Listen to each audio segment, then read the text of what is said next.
Gibase sa aktual nga mga panghitabo nga nahisulat diha sa basahon ni Mormon, lain nga tugo ni Hesukristo.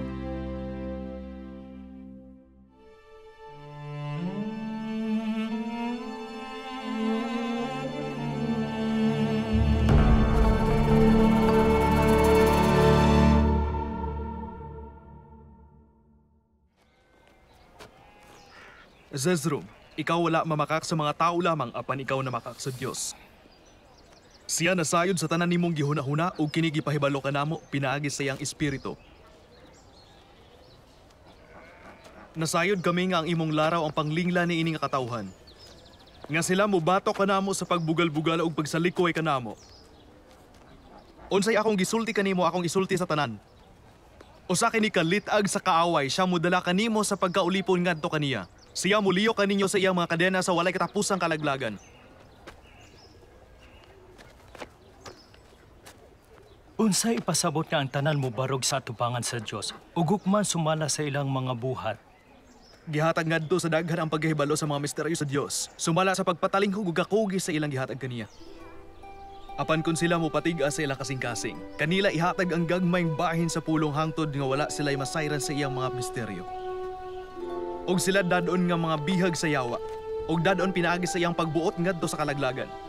Karon mao kini ang gipasabot sa mga kadena sa impyerno. Kung kita mo patiga sa atong mga kasing-kasing batok sa pulong, ang atong kahimtang makahahadlok, kay niana kita pagahukman. Adunay gidugayon sa panahon nga gihatag sa tao diin siya makahinulsol, og kining kinabuhian na himong kahimtang sa pagsulay. Panahon sa pag-andam sa pagsugat sa Dios. Sa pag-andam ni anang walay katapusang kahimtang nga gipamulong kanato human sa pagkabanhaw sa mga patay. Karon kun dili tungod sa laraw sa katubsanan nga gipahiluda gikan sa katukuran sa kalibutan, wala untay pagkabanhaw sa mga patay. Apan dihay gipahiluna nga laraw sa pagtubos, nga mo pahinabo sa pagkabanhaw nga gipamulong. Ang Dios mihatag sa mga tao og mga sugo human ikapahibalo ang laraw sa katubsanan, nga sila dili gayud mohimo og dautan. Og siya moingon, kun kamo maghinulsol og dili magpatiga sa inyong mga kasing-kasing, ako maluoy kaninyo pinaagi sa akong bugto nga anak. Busa kinsa ang maghinulsol og dili magpatiga sa iyang kasing-kasing, siya makaangkon sa kaluoy pinaagi sa akong bugto nga anak. Sa kapasayloan sa iyang mga sala, og sila makasulod sa akong kapahulayan. Ako manghinaot nga kamo magpaubos sa inyong kaugalingon sa tubangan sa Dios, og magdala og bunga nga gikinahanglan sa panghinulsol. Nga kamo usab makasulod ni anak nga kapahulayan. Karon ang panahon sa paghinulsol, kaya ang adlaw sa kaluwasan nagkaduol na. Og nang hinaot ko sa kinasing-kasing nga kamo mo patalinghog sa akong mga pulong og musalikway sa inyong mga sala og dili ilangay ang adlaw sa inyong paghinulsol.